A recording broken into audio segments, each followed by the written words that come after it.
आजादी के बाद से सबसे ज्यादा शोषण उन लोगों का हुआ है जिन्होंने ज्यादा सहा है, और वो है हिंदू, वो है सनातनी। और सनातनी अगर आज अपनी मांग कर रहा है, देखिए मैं बीच में फिर नहीं सर, ऐसा नहीं। 2 मिनट। पढ़े लिखे आदमी है सर, आप पढ़े लिखे आदमी, मैं जिम्मेदार पढ़े लिखा हूं तो मैं अपने मतलब की बात नहीं कर सकता। तो उनको बोल को तर्क तो उनको पूरा होने दीजिए। आपने भी 2.5 मिनट बोला, उनको 40 सेकंड में रोक देते। नफरत ना फैलाएं। को मैं ये कह रहा हूं, ये अभी हमसे कह रहे थे साधुओं को प्रेम मोहब्बत बांटनी चाहिए। इन्होंने ध्यान नहीं दिया कि साधुओं के हाथ में माला और भाला दोनों ही रहते हैं। जब तक कोई प्यार की भाषा समझता है हम लोग समझाएं, और हमेशा जब जब हम कथा प्रारंभ करते हैं, विश्व शांति की चर्चा करते हैं, और ये हमारा सनातन धर्म है, सर्वे भवन्तु सुखिनः, हम सबसे प्यार की बात करते हैं। लेकिन जब हमको ये दिखने लगे कि हमारे आने वाली पीढ़ी खतरे में है, हमारे आने वाले पीढ़ी के लिए प्रॉब्लम क्रिएट होने वाली है सामने, तो फिर भी अगर साधु चुप बैठा रहे और साधु समाज के लिए खड़ा ना हो, अपने देश के लिए खड़ा ना हो, सर भाला चला देगा साधु? देखिए सर, आप भालो सर, आप जिम्मेदार आदमी हैं, आप बहुत पढ़े लिखे आदमी हैं सर, बड़ी कदर करता हूं मैं आपकी। अंसार साहब, वो अपनी बात को 30 सेकंड रख ले। ये क्या बात हुई यार? मैंने भाला चला देगा आदमी यार? मतलब संविधान और कानून की कोई वैल्यू नहीं, संविधान और कानून की कोई वैल्यू नहीं। एक सेकंड आप अपनी। अब मैंने कहा एक हाथ में भाला भी रखते थे और एक हाथ में माला भी रखते थे, मैंने ये बात कही है, ठीक है। अभी मेरे हाथ में तो देखिए, मेरे हाथ में तो सिर्फ अभी माला है, भाला, ठीक है। सुनिए नहीं, आप गलत कह रहे हैं, आप गलत कह रहे हैं। हमारे सब देखिए यही प्रॉब्लम है। और उनसे जब उनकी बात करेंगे, जब उनकी बात करेंगे तो ये साधु बन जाएंगे। आपको पता हो, जैसे हम सनातनियों के लिए हमें गुंडा बनाने में, भाला उठाने में, ये भूल जाते हैं कि हमारे हनुमान जी के हाथ में, हमारे देवी जी के हाथ में सब कुछ है।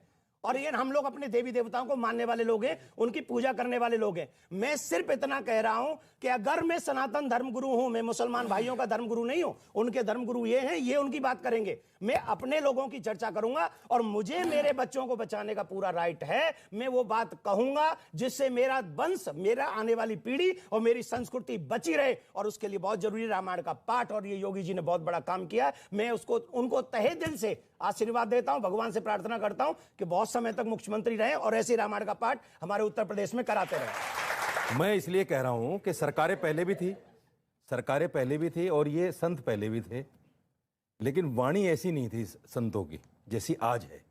ये सोचने की बात है। और ये क्यों है, और ये क्यों? सर एक मिनट, संतों की स्वतंत्रता पर मौलाना को अपनी बात कर सर मैं बात करूं, मैं बीच में बोला, मैं अभी से एक बात कहूंगा, जब वो प्रश्न कर ले तो उत्तर हमसे जरूर ले लीजिए। जी बिल्कुल लूंगा। और ये क्यों है इसका जवाब दे देता हूं। जी। ये इसलिए है कि हर साधु संत अपने आप में ऐसी बात कहना चाहता है टीवी पे कि मेरा चेहरा चमक जाए और मैं बच जाऊं, पिछले जो पाप हैं वो धुल जाएं कहीं वॉशिंग मशीन में आकर। आपने एक राम मंदिर के बारे में बयान दिया था, तो चेहरा चमकाने के लिए बयान दिया था? नहीं, मैं तो आज भी कायम हूं। सुनिए, आपने पीछे एक बयान दिया था, आपने एक और पीछे बयान दिया था, जिसके ऊपर काफी सारा बवाल मचा। क्या चेहरा चमकाने के लिए दिया था? मैं उस पर कायम हूं आज भी। मेरे खिलाफ एफआईआर हो गई, तो चेहरे चमकाने के लिए दिया था? मेरे खिलाफ 2 एफआईआर हो गई, एक सहारनपुर में हो गई राम मंदिर को लेकर, एक सोमनाथ को लेकर गुजरात में हो गई। मैं कायम हूं उस पर आज। ओके। मैं कोई भय की बात देव किरण, 2014 से पहले मोदी सरकार नहीं थी, देवकी नंदन ने तब भी विशाल जन सैलाब को इकट्ठा किया था अपनी सनातन परंपरा को जिंदा रखने के लिए। 2017 से पहले योगी सरकार नहीं थी, जब कुंभ का आयोजन हमारे माननीय उस समय मुख्यमंत्री अखिलेश यादव जी थे। मैं अपने कथा पंडाल से लेकर संगम तट तक 1 लाख लोगों को लेकर गया था, राम मंदिर के निर्माण के लिए, और सुप्रीम कोर्ट को अर्जी देने के लिए गया था। तब मैं टीवी पे अपना चेहरा चमकाने गया था। तब तो योगी सरकार नहीं थी, तब तो मोदी सरकार नहीं थी। रही बात चेहरा चमकाने की, भगवान ने मेरा चेहरा इतना चमका रखा है कि आप जैसों को 100 जन्म लग जाएंगे उन चेहरा चमकाने में। मेरी आयु सुनिए जी। क्योंकि डायरेक्ट अटैक मत करिए ना मुझे, सुनिए ना, आपकी बात थोड़ी कर रहा हूं, मेरी बात सुनिए सर। अरे आपकी बात थोड़ी कर रहा हूं, मैं तो सारे साथ 5 साल के बाद चमक रहे हो आप। 5 साल से पहले कौन साधु था सामने? बताओ, एक का नाम बताओ। मतलब आप कह रहे हैं कि मोदी योगी के आने के बाद, एक सेकंड, आप कह रहे हैं मोदी योगी आने के बाद साधु संत अब बोलने लगे हैं। सर, आपने जैसे कहा कि वाणी, जैसे कि आपकी वाणी साधुओं की वाणी ये नहीं होनी चाहिए, और साधु को हक नहीं है भाला रखने का, तो सर क्या हम कब तक पालघर जैसे हत्याकांडों को देखते रहेंगे, जहां एक साधु मरमरता बिल्कुल इस तरीके से मार दिया जाता है, उसकी हत्या हो जाती है? तो सर आप भी अगर सेल्फ डिफेंस सीखेंगे तो भाला या बंदूक बंदूक आपको भी चलानी पड़ेगी। जी किसी मुसलमान को देखा आपने भाला रखे हुए या चाकू रखे हुए? हम भी सेल्फ डिफेंस करते हैं, रखा है किसी को? ये देश का संविधान जिसकी इजाजत देता है वो रखे, भाले की इजाजत नहीं है।